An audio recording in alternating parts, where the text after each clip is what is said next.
Good afternoon. This is Amit Ghosh here. Sir, namaste, sir. Krishna Namaste. Kumar. Krishna Kumar, sir. How are you, Krishna Kumar ji? Fine, ji. Fine, sir. Fine, sir. Fine, sir. Sir, I'll formally introduce you, sir. Then we will start the webinar. Yes, I'm sorry about the delay, Sir, it but is. my honorable minister was speaking in the presence of Governor and CM of Kerala. So, Yes, sir. I can understand, sir. I was told. Your schedule is please, very, very tight. In spite of no, the things you have come out, sir, we are very thankful to you. thank you so much. Thank you, sir. Let's get into the webinar, sir. Very good afternoon to everyone. We are on the second day of fourth day webinar series from Gandhigram Rural Institute, deemed to be university. As usual, we are trying our level best to bring in the best of best programs, webinar programs for everyone. I'm really thankful for this opportunity which has been given to me by our Chancellor, Dr. K.M. Annamalai, our Vice Chancellor in charge, Professor Subraj, and our Registrar, Dr. V.P.R. Sivakumar, and the fraternities, staff, and students of Gandhigram Rural Institute. Uh, It's a very special day for us because we have a very distinguished guest today, Shri Amit Kumar Ghosh, IAS. Sir is Joint Secretary in Ministry of Surface Transport, Road Transport. Sir is going to deliver a lecture on roadmap of national highways development, role of infrastructure in economic revival of India. Before formally starting this, I would like to introduce Ghosh sir. Sir has done his BE in electrical engineering, the first class, and uh, electronics also in electronics, first distinction ke saath.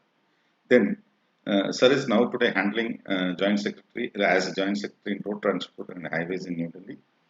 Sir has served earlier in UP very extensively, right from junior magistrate till MD. Sir was MD of Uttar Pradesh State Industrial Development Corporation. He was secretary and mission director in Health and Family Welfare Department in UP. Sir was mission director in National Rural Mission in Lucknow. He has been got trainings also from UK on a foreign training for a week time in public administration.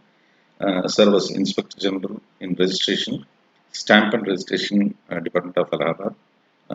He held a commissioner's position in Land and Revenue Disaster Management in Kanpur. Sir was DM in Lucknow. All these places speaks loud about him. People love him a lot for his work whatsoever has been done by Sir.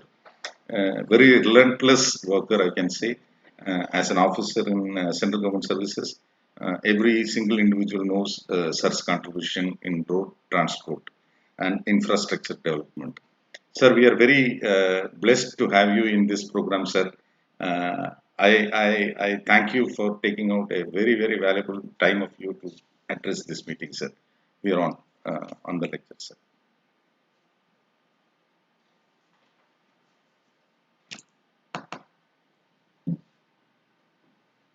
Sir, your voice is not coming, sir. Am I audible now? Yeah, you are audible now, sir. Thank you very much, Dr. Krishna Kumar ji. And I take this opportunity to thank the entire team of Madurai-based Gandhigram Rural Institute, now a deemed university. Let me, before we begin, share with you all that when we join the IAS, we are sent on Bharat Darshan.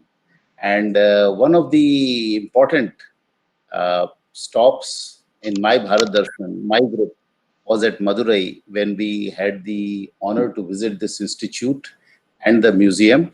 For me, it is a lot of reminiscences and recollections to be connecting with you all through this video conference.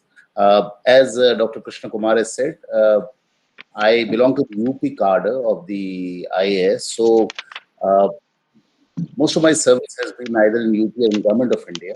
But now that I'm here, I have had the opportunity of visiting almost all the states and a large number of districts in India, and I deem it an honor to be connected with the institute and to be, speaking with you. The topic of my presentation, I'll just share it uh, and display it. The topic of my presentation will be the roadmap of national highways development and the role of infrastructure in economic revival. So the first is, the factual part. The second is the understanding part of the title. That I really wish to convey this message to my young colleagues that uh, you know the role of infrastructure in driving the nation's development cannot be highlighted more, and it has to be understood and made a mantra for the country's development. So uh, I will begin now. Next slide, please. So this will be the agenda of today's discussion: how the road infrastructure in the country leads to significant GDP contribution, how the national highways are built, what is the future roadmap for the next 5 years. We'll be talking about the world's largest highway construction program called Bharatmala, which I administer, and then we'll be talking about the national infrastructure pipeline. Then how do we execute projects? This will be of interest to those of you who wish to make a career in project execution, project management. And then we'll talk about the thematic part, the general challenges for infrastructure projects. And then we will see what are the challenges ahead and way forward. So we begin now. If you look at the transport sector has many subsectors. I have delineated the railways, water transport, road transport, air transport, services incidental to transport, and others. So, if you look at this data, you will realize that in our country, 45.7% contribution of the transport sector towards the GDP comes from road sector. We have the second largest road network in the world after the US of A. But we have a hierarchy of roads, national highways, then we have the state highways. Now you must be hearing one more category recently in the last 10 years, the expressways. So expressways, national highways, we have the state highways, and then we have the major district roads and the other district roads, and then the village roads. So there is a certain hierarchy of roads in the country. Here in my ministry, we basically construct the national highways. So what is the component of national highways in the country? The national highways, compared to 5.23 million kilometers of total roads, comprise only 1.22 lakh kilometers, which is 2%. But the national highways carry 40% of the traffic. So you can immediately understand the significance of national highways for the transportation sector. Transport sector as a whole, if you see, is a significant contributor to the Indian GDP. And as I mentioned earlier, 45.71% of the contribution comes from road sector. So this remains the main focus of development of the government also. Next slide. If you look at the national highways, the upper hierarchy, the top level road in the country, the government expenditure on national highways has also increased many times. If you look at the expenditure part, we were doing about 2014-15, we were doing 51,000, say 52,000 crores. Now in 18-19, we have spent 1.6 lakh crores. So three times it has tripled. If you look at the budgetary support has also risen. What has happened is, if you look at the next category, IEBR, internal and external budgetary resources. So what we do, we go beyond the government support, the government budget, and we raise money from the market, the financial institutions, the bond market. So these are the resources we raise, and for this we have the agency called the National Highway Authority of India, which is an arm of the ministry, and the NHAI is authorized by us to raise these funds. Uh, If you look at the private sector investment, India has today the largest number of PPP projects in the world in the road sector. It's a matter of pride for us, and I'll be touching upon it later in my presentation. But if you look at that, the contribution of private sector investment has really not risen as much as the total investment has risen. So this is a matter of concern for us that the private sector must come forward and do more PPP projects. So I will share with you in the course of my presentation how we are trying to now infuse greater energy and more momentum into the PPP projects. If you look at the Bharat Mala Pariyojana was approved by the cabinet in October 2017, and we rolled it out from the next month itself. So you will now see here is very important that the country has now moved from simple national highways as one category. We have introduced some categories into the national highways. First of all, if you look at the legend beyond beneath the map of India, uh, you will see the economic corridors. We are trying to build 44 economic corridors in the country, where now the focus is that the national highways do not really have to connect city to city. They have to become the economic corridors and lifeline pipes of the country. And so we have what is called the OD approach, the origin destination approach. The economic corridors are designed based on satellite data plus other data, GST data, every kind of data. We see from where the products are coming and where the products are going. What is the origin of the economic activity and what is the destination? Naturally, friends, you will realize that a lot of destination lies on our coastal lines, because somehow the country to the west and the country to the north are not really countries where our roads are going.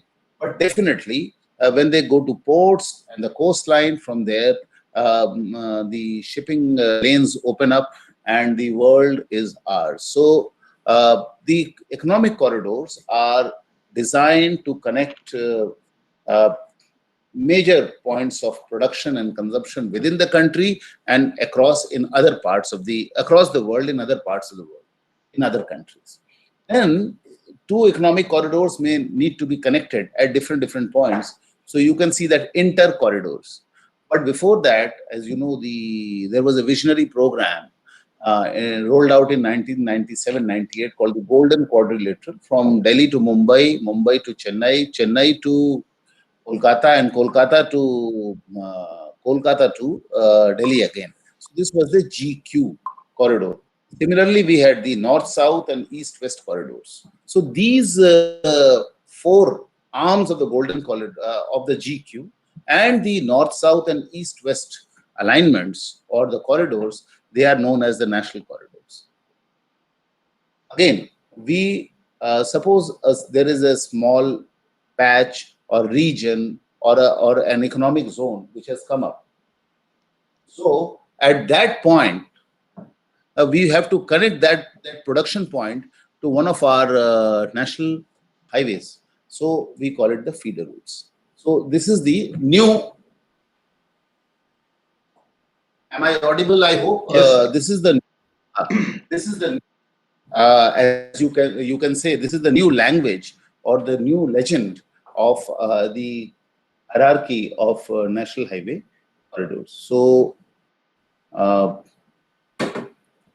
let me go very quickly, but you can see that will be the Bharat Mala envisages that once the Bharat Mala project is over, we'll have 13,100 kilometers of national corridors. Mostly we have.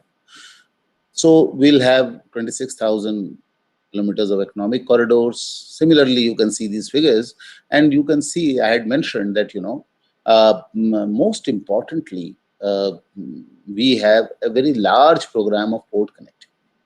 We also have a very large program of international connectivity, connecting to friendly countries, especially on the northeast side. For years, the northeastern part of our country, we have been looking at connecting it to the mainland, but the Northeast is also the gateway to connecting a large number of Southeast Asian countries of Asia, who are our neighbors.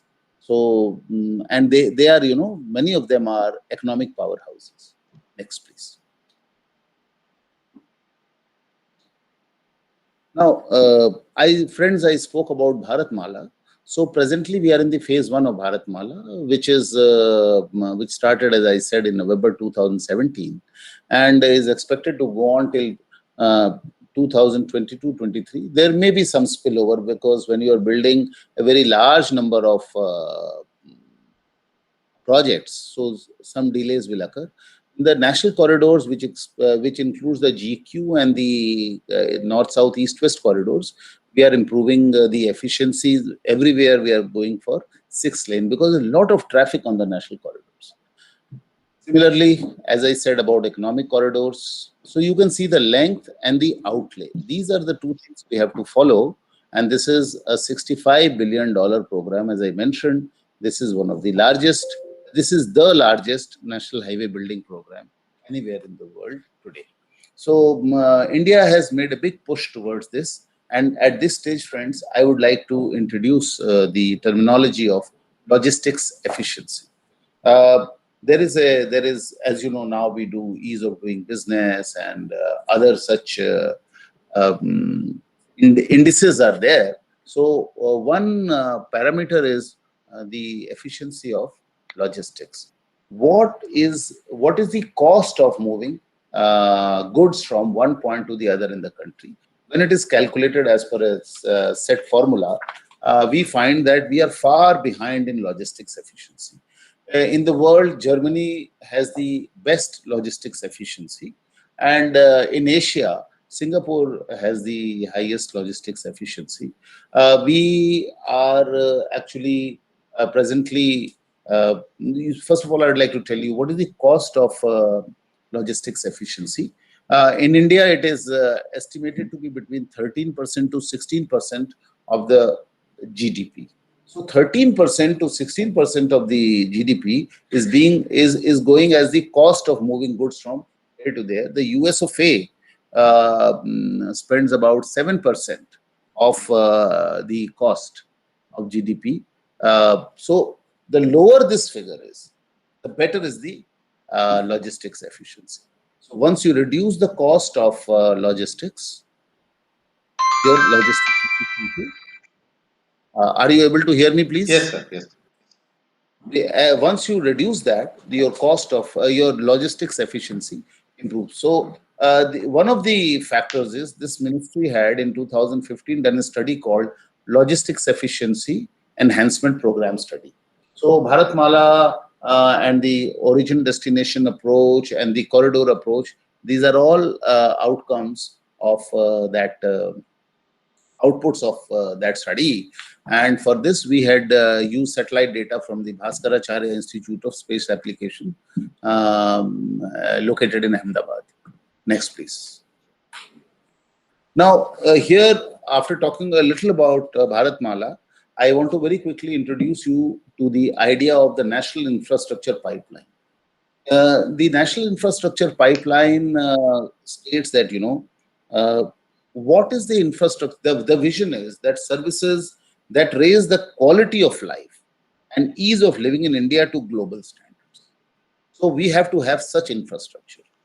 The mission is that in the next 5 years, we will develop infrastructure of India in key sectors. So idea is to facilitate design, delivery, and maintenance of public infrastructure as per global standards. I think somebody's mobile is switched Yes. on. So if the mics can be muted. Facilitate generic and sectoral reforms in regulation and administration of public infrastructure services as per global best practice. Friends, on this point, I want you to hold the thought because I'll be talking about it in the context of my ministry, which is one of the leading infrastructure ministries. So kindly hold to this third bullet point on the mission statement. Push India up in global rankings in public infrastructure. So we have certain strategic goals. I will very quickly and in short go through them. We have to create a positive and enabling environment so that, as I mentioned, significant private investment takes place. But the infrastructure pipeline talks of all the three levels of government: the national, the state, and the local body, urban local body or rural local body. Design, deliver, and maintain public infrastructure projects to meet efficiency, equity, and inclusiveness. Design, construct, and maintain public infrastructure to meet disaster resilience goals. Create a fast track institutional, regulatory, and implementation framework for infrastructure. Benchmark infrastructure performance to global best practices and standards. The fifth point on strategic goals is also something that I want you to hold your thought to. And then leverage technology to enhance service standards, efficiency, and safety, which is but natural. It has to be one of our strategic goals. So these six are our national strategic goals in the context of national infrastructure pipeline.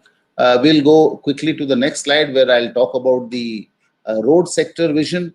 So the national infrastructure pipeline says that, now this figure has changed, 1.32 lakh kilometers. So because here we have added the expressways and some more projects. So we find that the private sector participation is 15%. And one of the responsibilities given to me, friends, is to try to raise this. And for that, as I said, we have to create the enabling environment. This is another problem, that there are still many remote areas in the country which are far away from the trunk and major connectivity. And in order to improve passenger and goods movement, we have to address these gaps. Uh, Presently, the roads are mainly owned by public authorities, whether it is this ministry or the NHAI or the border roads, or in state government case, it is the PWT. Similarly, we do a lot of cash collection at toll plazas, and we have to move to completely, electronic toll collection methodology in order to minimize corruption and minimize revenue leakages. So then we are also, we do open tolling. That is, open tolling is flat rate. We have to do close tolling. You pay as you use the national highway. If you travel 300 kilometers, you pay for 300 kilometers and not for 400 kilometers. So that uh, this kind of equity in paying for the use of road assets has to be brought in, and for that technology has to be leveraged. And presently, as I mentioned about technology in traffic management, surveillance, automated fare collection system, we are increasing the footprints of technology on our roads. So the idea is that we will take the national highways to 1.99 lakh kilometers. Expressways will comprise about 20,000 kilometers in major economic corridors, and we will significantly ramp up the share of the private sector, and we will endeavor to provide last mile connectivity. So I'm asset ownership, etc., FASTag, RFID, as you can see, and you can read about. So the last point I really want to talk to you about, and that is that we are strategically trying to bring in as much uh, mm, new technology in road construction as we can. Friends, let me tell you that this is a ministry which spends more than 1.25 lakh crore a month. And our ministry is said to be a haptic ministry insofar as execution of projects is concerned. Um but we also feel that, if we can use the proper technology at the right time, we can really save a very large chunk of the public budget and use it for further some other projects. So, using technology to improve efficiency of project management and project execution is something which is very close to my heart. Now, we'll go to the next slide. This is something that we have to do. We have to actually move to e-vehicles, and we have to design our road infrastructure in such a way that more and more e-vehicles, electric vehicles with facility of charging en route is made available to the public. We have to integrate our national highway with the country's rail network. We have to also connect our national highways and expressways with airport and related infrastructure, because you see we have to actually move faster movement of we have to achieve faster movement of passenger and cargo traffic. Now, port and waterway infrastructure is being developed very aggressively in this country. I have mentioned about it. There is a program called the Sagarmala plan, and the Sagarmala is being implemented by another ministry, the Ministry of Shipping. From my ministry's side, I am nodal for ensuring proper convergence between Bharatmala and Sagarmala. Now, we are also, you must have seen, the MRTS and the regional rapid transportation system are coming up. MRTS is, of course, the metro connectivity. This is all coming up. So, the NIP envisages better mobility at all levels. Next, please. If you, this is one slide that I have kept because I'm talking to students in an educational institution. So I thought that, I have to talk a little bit on the theoretical side also. There is something called the infrastructure deficit. If you look at the number of people in the country, so compared to the per capita availability of infrastructure in developed countries, we suffer from what is called the infrastructure deficit.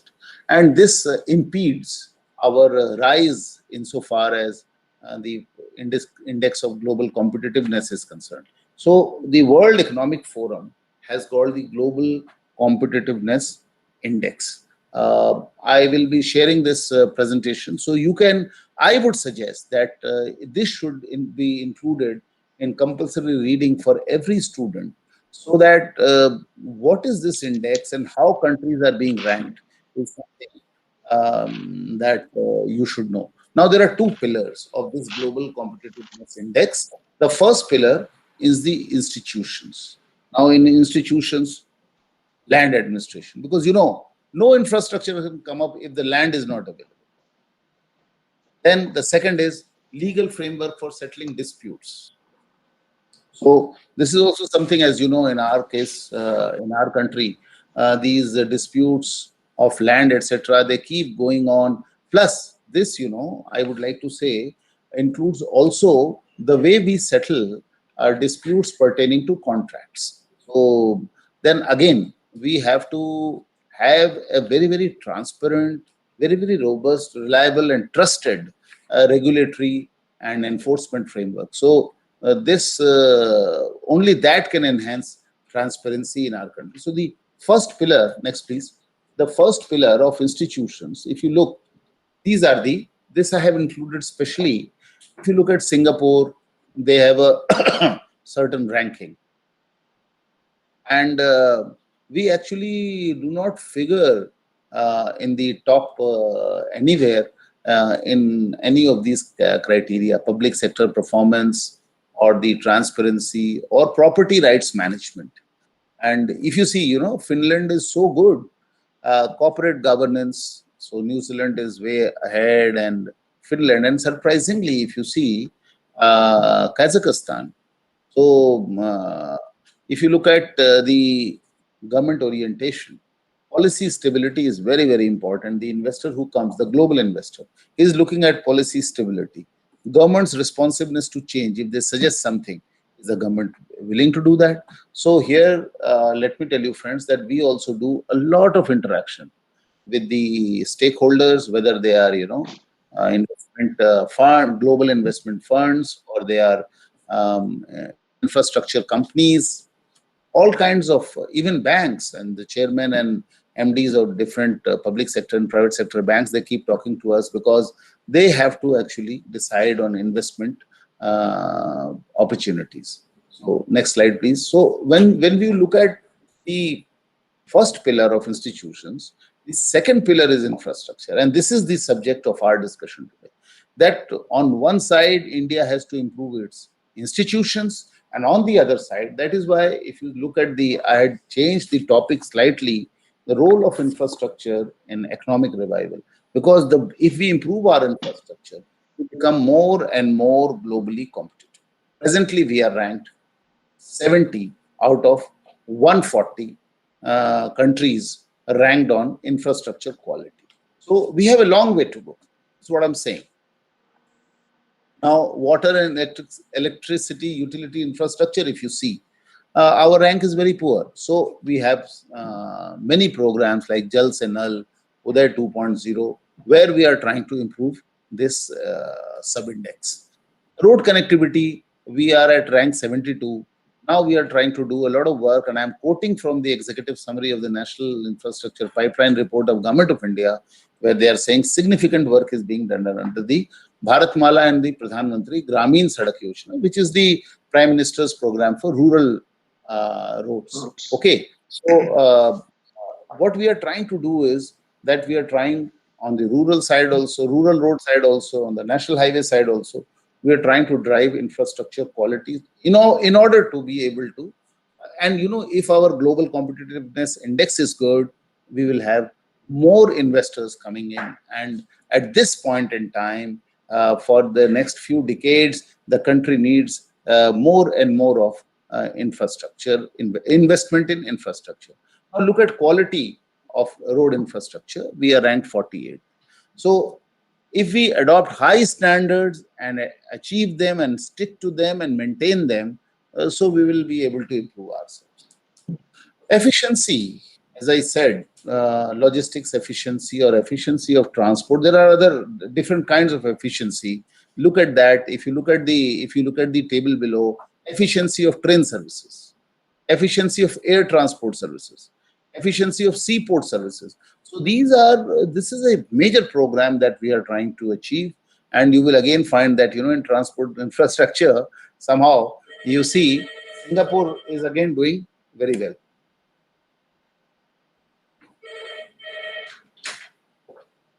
Now I'll very quickly, because I realize that time is of essence.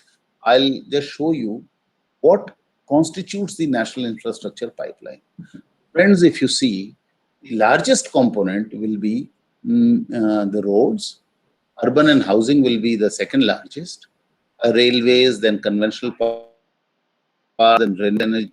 These will keep reducing in that order. So the role of roads in the national infrastructure pipeline will be the largest, in at 19.64 lakh crore. Next, please. So if you look at, I'm just trying to very quickly just orient the young audience here, and I invite you to, connect with us, and we will be very happy to, if you want to do a one or two studies, we can facilitate data sharing so that at least one or two good papers on national infrastructure pipeline can be written by students, because I find I was addressing to one Indian Institute of Management recently, and they were very keen to study the NIP and to take it up further and make do some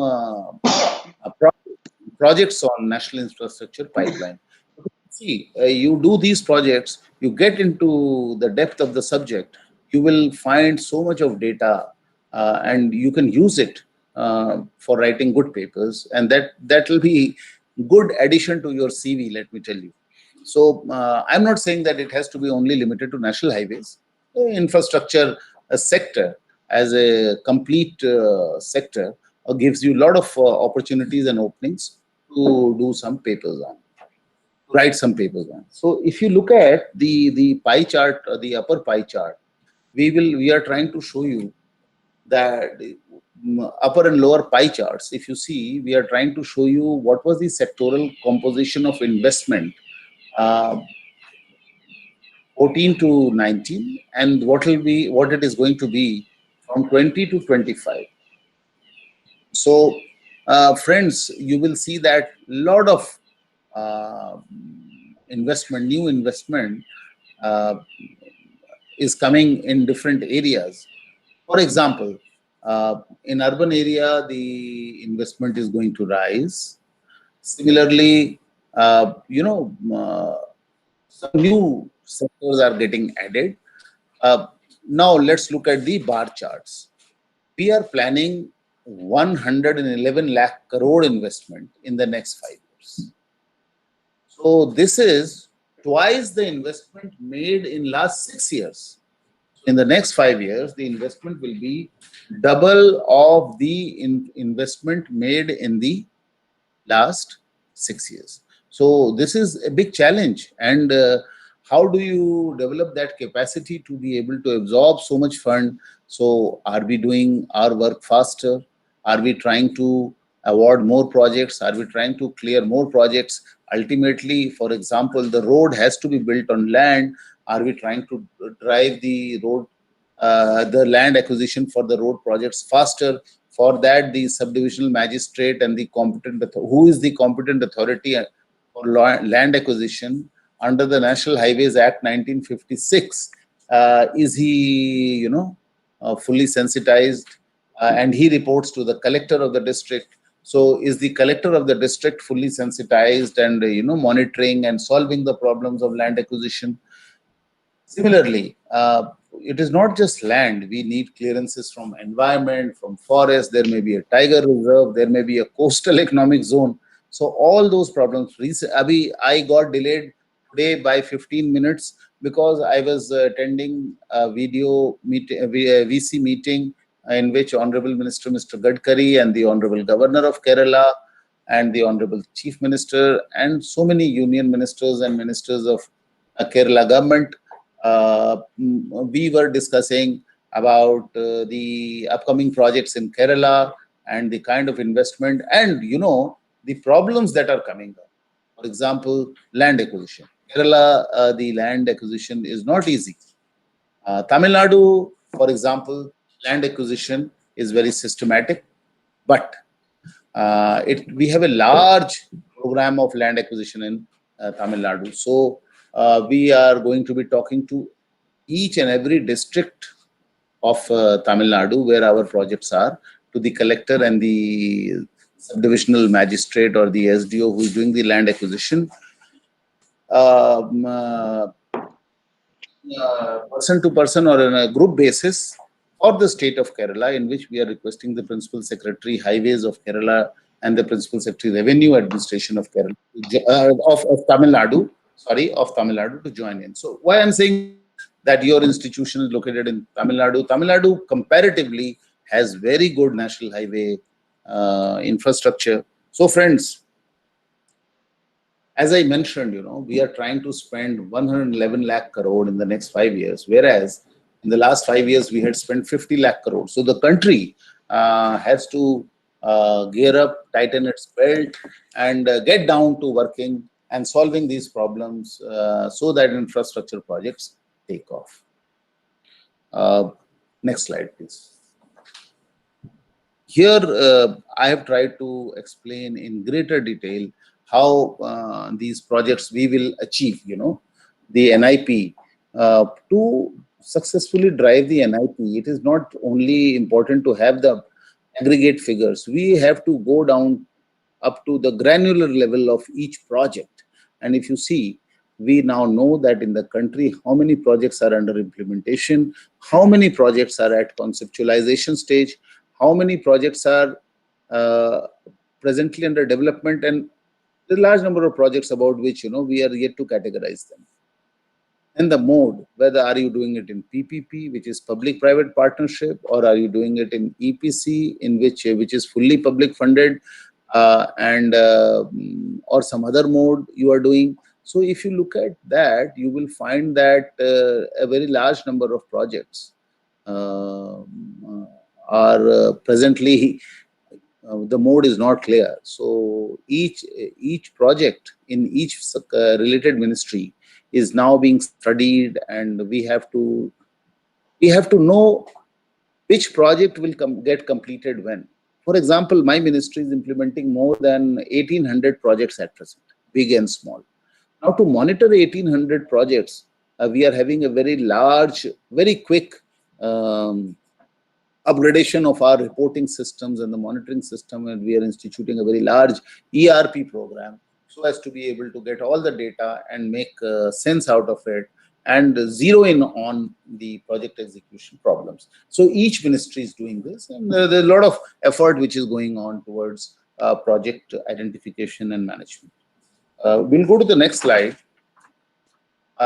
When you were talking about execution, at least in my ministry, we do, we have these are the models that we have. Let me very quickly tell you. So the BOT toll project, as we say, it's a PPP project in which the builder comes, he builds, operates, and then after the period of concession, say about 25 or 30 years typically, he gives it back. So build, operate, transfer, and for during that period, collect the toll. So the model is called DBFOT: design, build, finance, operate, transfer. And in short, it is called BOT toll. So if you look at the EPC project on the top second row, rather the model row, you will find that for BOT toll, BOT annuity, and hybrid annuity model, it is DBFOT. But for EPC, it is called DBT: design, you build, but you don't have to finance. It will be funded by the government. So very large number of projects are presently being constructed under the EPC mode. Now, government support for BOT toll we do not give. For BOT annuity, the tolling is done by the NHAI, but we pay a 6 monthly annuity to the PPP partner who built the road. In hybrid annuity model, we give 40% of the cost of the project, and then we say, okay, rest you finance. So DBFOT. And in EPC, we give 100% cost of the project. So naturally, the contractor comes for the EPC, and for the other three model, the person who comes to implement is called the concessionaire, because he is given a concession, and typically the outgo to the concessionaire is more than the EPC cost. The toll collection in BOT toll, the investor does. In BOT annuity, as I explained, the toll collection is done by the government, and we pay an annuity to the builder. Again, in these three categories, it is government. O&M. In the three categories, operation and maintenance is done by the investor, but in EPC, it is totally government. So, what I'm trying to tell you is that typically, EPC is a fully public funded project execution mode. And in the PPP side, we have three models. But as you know, as I've explained, only 15% of the investment is coming from private sector. We'll, as we go ahead quickly, I'll show you what we are trying to do next. Look at the rightmost box. An Australian firm has recently put in 9,681 crores for a model called the TOT model. So these are my four models of asset monetization. One is, suppose I build a road. I have to earn some money out of it, so that with that money I build the road next year also, some other place. So that is called NHAI toll collection. For each of these modes, so we have NHAI toll collection, the other is securitization. I take a road and give it to SBI, and I say that, please pay me the cost of toll collection for the next 20 years. That is called securitization. TOT, an operator like Macquarie comes, toll, operate, transfer. So this Financial Express snippet which I have given, I have shown you that, we gave them a bundle of 9 roads. So these are known as road assets, and that is how we monetize that. And with that money, we are now building other roads. Now, in WIT, so the country's first public sector investment infrastructure trust is being done by our ministry. Now, the Power Ministry has also, Ministry of Power has also come up with a proposal which has been approved by the cabinet. We are in an advanced stage of setting up the InvIT, and this will be the country's first public sector InvIT. As I said, there also the monetization, the payment, the party which comes to run the trust will give the funds upfront for the road assets. It is going to operate in the trust. Toll collection, as you can see, NHAI will collect in these two cases. In TOT, the concessionaire, in this case, Macquarie will do. And in this case, the toll collection will be done in the case of InvIT by the InvIT. So O&M, you can see who will do what. Capacity augmentation. This is very important that in TOT we have agreed that the operator who comes, he can do tolling. But if you suppose the traffic increases and I have to add from 4 lane to 6 lane or 6 lane to 8 lanes, so whatever capacity augmentation that we will do, the government will do through its agency. Now in NHAI toll collection, there is no investor. But in securitization, as I said, I can give it to SBI or some financial institution. For TOT, we have the institutional investor or we have pension funds. So Macquarie is an investor. And then we have in InvIT, people can, buy the shares to the trust and shares in the trust. So they are called the retail investor. And we have large pension funds, especially in the West, where they have the model of contributory funds for pension. So those funds are huge funds. And from Canada or the Scandinavian countries or the US, and Australia, they keep scouting the world and looking for investment opportunities. So these are the kind of investors that you get. So as I said, the first bundle of TOT, we were expecting a price. It is called IECV. Initially, estimated commercial value was 6258 crore. We got 9681 crore. And these were 9 roads comprising of roads in Andhra Pradesh and Gujarat. Next, please. Now, when I'm saying that, what kind of execution model I have to follow, my basic principle is that whatever be the model, somebody comes and builds, or I build and then monetize through TOT or in the securitization. Idea is that my road must give some money because otherwise my debt burden will keep increasing. The next is that you see, if I can get a large number of institutional investors in the country, so they will bring private sector efficiencies in the management of public sector infrastructure sectors. The NHAI and Airport Authority of India are amongst the first to monetize operational assets in the last 4 years.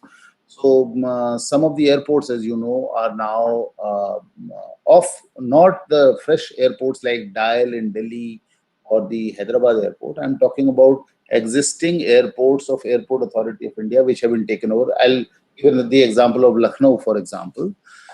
So these are the airports which have been taken over by private parties, and they are now bringing in private sector efficiencies. So there are a lot of opportunities to involve private parties. So we have prepared a list of projects in bundles, which we will be giving for TOT, offering for TOT or for InvIT. We have done this and we have submitted the program to the higher levels in the government. So the idea is that we should have a pipeline of asset monetization also. Next. Friends, if you look at my challenges, my biggest challenge, I've been referring to it in the course of my discussion, is land acquisition. The second, I've been talking about it, the project financing. Because in project financing, I need, healthy balance sheet in order to invite good private sector financing.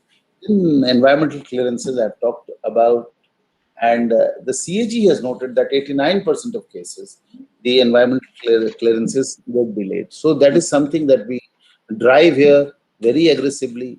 And then my challenges are of project delays and cost escalations. Next slide. So what are we doing to address these challenges? One thing we are doing is that, we have taken many initiatives. I'll begin with the hybrid annuity model. The HAM model was introduced and it is right now the most popular model after EPC. to revive the interest of private sector uh, for investing in highway sector. So what we have done is that, as I mentioned in the table ahead earlier, that 40% of the project cost we give to the concessionaire. Then we have set up a bidder information management system so that the time to award the project is reduced. We have set up a very large PMIS, project management information system, for real time project monitoring. And we have set up a dashboard for Honorable Minister, our Secretary, and all the senior officers across the country so that they can track the progress of the project. We are trying to improve our. This is something, friends, that I really want to tell you. The DPR consultant is someone who makes the DPR, the detailed project report, and then he goes away. Execution is done by someone else. So the quality of DPR is very, very, very, very important. And let me try to impress your young minds that wherever you go, whatever work you do, the DPR is the foundation of any project that you will take up, whether you will take up in the social sector or you will take up in the hardcore infrastructure sector. The DPR of the project has to be very, very sound. And then we have a state-of-the-art Bhumi Rashi portal where every land acquisition, I've been able to double the speed of land acquisition in the last 3 years that I've been here because of thanks to this Bhumi Rashi portal. And I have talked in detail about asset monetization. Uh, so this was the initiative by our ministry.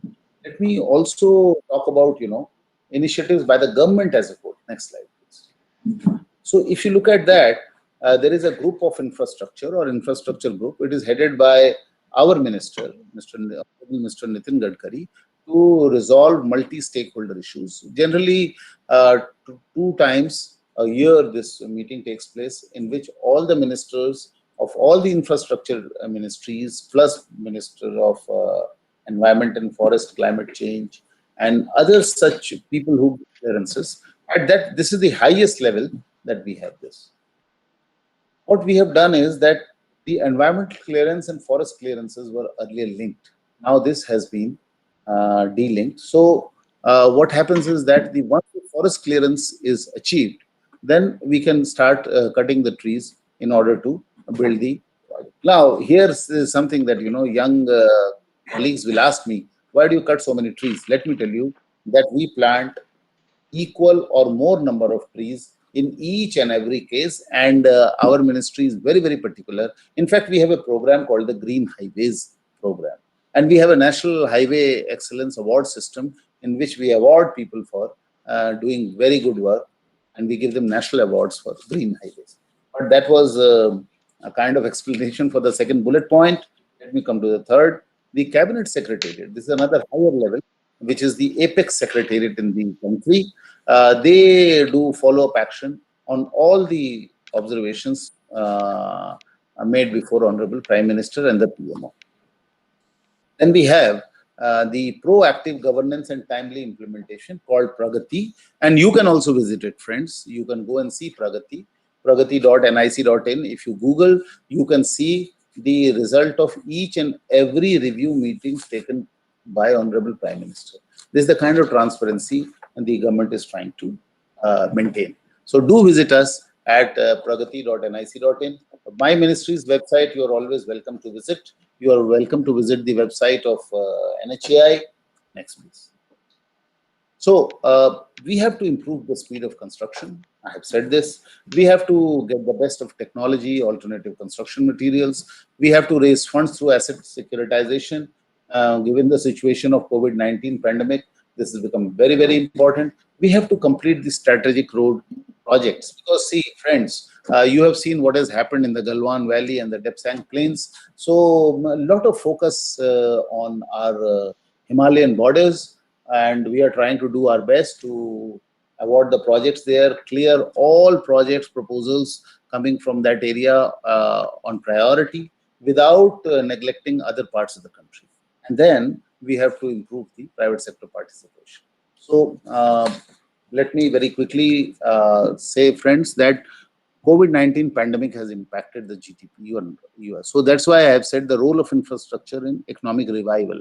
We have to revive the level of economic activity in the country and increase it and achieve better activity level than what was obtaining before the COVID-19 pandemic hit the country.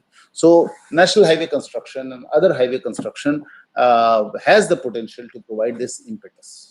And because you see a very large scale employment opportunities will arise, and that will contribute to the GDP growth. The national infrastructure pipeline will help reduce logistics cost and further improve competitiveness, about which I spoke. Now, I'll give you an example. We are, in fact, we have set up an SPV called Delhi Mumbai Expressway SPV, and I'm a director on that SPV. The idea is to raise about 44,000 crore rupees from the market and build this expressway. So, Delhi Mumbai Expressway will be a game changer for the country and will act as a launch pad for Atmanirbhar Bharat. This is the resolve of our ministry.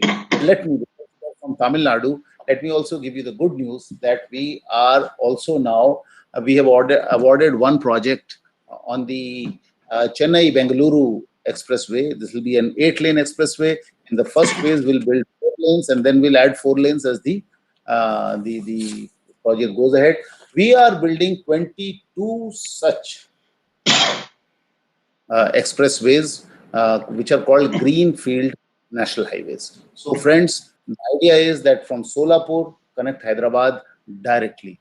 You get on the highway, you drive at 80, 100 and reach your destination faster. And you get charged as per close tolling, as I said. And to get off the highway, because all these roads that now we are building, these 22 highways are access controlled, and they will have close tolling and automatic traffic management system. So high technology from the best players in the world is being invited. Friends, I think that in the next 5 years, probably I will have moved on from this ministry to some other position in government of India or to my state government. But wherever we are, I will have the satisfaction that I was part of the team which took the approval for Bharat. I'm part of the team that designed the road sector contribution to the national infrastructure pipeline. The results will come in the next 5 to 7 years. Thank you very much. I have taken more time, but I have really enjoyed talking to all of you. Next slide. Now we have the time for question and answer. Sir, to be very honest, you have not given any opportunity for questions. You have covered everything. But still, there are a couple of questions, sir. We will just go ahead with those questions, sir. First, we are talking about building road infrastructure, and simultaneously, there is a challenge of raising funds for building the roads. Uh, this goes together. Uh, this question is from me, sir. Let me put it like this. We have massive plastic wastes which are dumped on a day-to-day basis. And we found that plastic roads, the waste has been turned out and made as the roads. Mm, how it can be relevant for building of new roads with existing conventional roads? That is a very, very relevant question, and it is very, very environment friendly. And I congratulate Dr. Krishna Kumar for asking this question. This is something which is very, very close to my heart as a person also. So let me just mention to you that insofar as the use of plastics in road construction is concerned, there has been an increasing acceptance of use of plastics in roads. So the Central Road Research Institute, which is an institution under the CSIR umbrella of institution, has prescribed these standards for construction, for use of plastics in the roads being constructed under different schemes. So one of the schemes where this has really done well is the Pradhan Mantri Gram Sadak Yojana. Yes, sir. And if you Google or if you read about it, there's a lot of data on the website of Ministry of Rural Development on this. We in our ministry had also requested CRRI to do a study, and CRRI has recommended that the national highways do a pilot. So that pilot is under implementation by National Highway Authority of India. And in that, a lot of plastic, because see, our roads are massive roads. In fact, when I joined this ministry in this sector, it was interesting for me to find out that, the road structures are actually heavier than even railway structures. That is something that surprised me. But the roads are very heavily built infrastructure structures. So uh, use of plastics in that is being encouraged. We have a policy, and for that we have a clearance from the highest level, and the NHAI has the mandate to use plastics, which it is doing. In fact, if you see in my presentation somewhere, very quickly I had to rush past it. We have said the use of alternate construction materials. Yes, yes. So plastics is included in that. How it is to be used, in what size and up to what standard, that has been separately defined by CRRI, Central Road Research Institute, for national highway level of roads compared to what it is to be for the PMGSY level of roads. Next question, please. Yes, sir. Thank you for briefing in the first itself, sir. Second one is it's something which is coming from heart, that for quite some years from the independence, East was neglected or not taken care of or left around. After our Prime Minister took over from 2014 onwards, we see a lot of momentum in East. So, what is the kind of eastward development in roads? As you rightly touched it, little bit elaborate, sir. So, as you know, there was a deficit of infrastructure in the Northeast, and that related to air connectivity and road connectivity, and of course, river-based connectivity also. Happy to tell you that Honorable Prime Minister inaugurated the country's largest river bridge on River Brahmaputra of Bola Sadia. And today it is the longest operational bridge in the country. But I'm also happy to tell you that now our ministry is building the what will be after 7 years. It will take 7 years to construct. It will be so big that ships will pass below it in Brahmaputra River. It is known as Dubdi to Fulbadi. Dhubri on Assam side and Fulbadi on Meghalaya side. It will become the longest bridge in the country, and this is something for which the government of Japan, which is a very, very friendly government, has come forward to support us through the Japanese agency called JICA. So, but these are, signature projects. Let me talk about how we are actually addressing the overall problem. Overall, it has been decided that we will give 4-lane connectivity to each of the state capital, at least 4-lane connectivity to each of the state capitals of each of the northeastern states, number one. And these will be all-weather connectivity. You'll be surprised that this does not obtain everywhere right now. And it has also been decided that we will give 4-lane connectivity to each of the district headquarters in the northeast in the next 5 years. So once our district headquarters, which are presently connected by 2-lane or single lane or intermediate lane, which is 1.5-lane connectivity, once they become connected, a lot of development will automatically arise, because national highways, wherever they go, they bring economic prosperity because they drive economic activity. Secondly, the country's first public sector multimodal logistics park is coming up in Assam at a place called Jogi Gofa, where there is already a jetty of the Inland Waterways Authority of India, and we are our ministry through its agency called National Highway Infrastructure Development Corporation Limited, which is a new agency. NHI operates in mainland states, but in 12 hilly states of the country, the highway development work has now been mostly entrusted to NHIDCL. So NHIDCL is building this public sector multimodal logistics park where we will have train, an airport nearby. We will have this inland waterways and the road connectivity. And 200 acres, government of Assam has earmarked for processing of goods. Something comes, gets packed, goes to mainland. Something comes from mainland, gets disaggregated, goes to different parts of Northeast, etc. So that is one thing. Secondly, as you mentioned, Honorable Prime Minister's Look East policy. So under that policy, we are having a program called SARDENE, Special Area Road Development Program for the Northeast. So this program is trying to build a network of roads in the Northeast. Thirdly, as I had shown you towards the beginning of my presentation, under Bharatmala we have a component called international connectivity.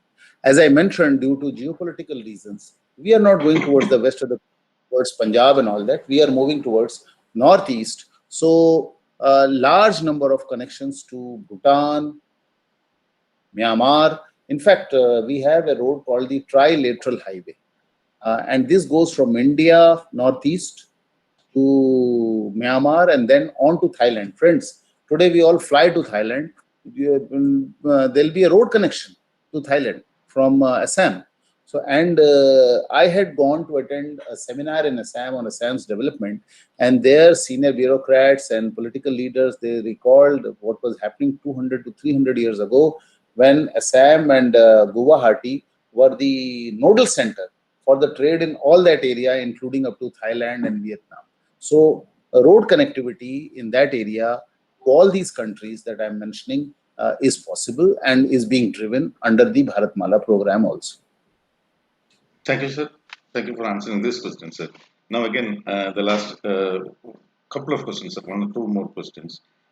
Now, we see a lot of infrastructure development happening in our country.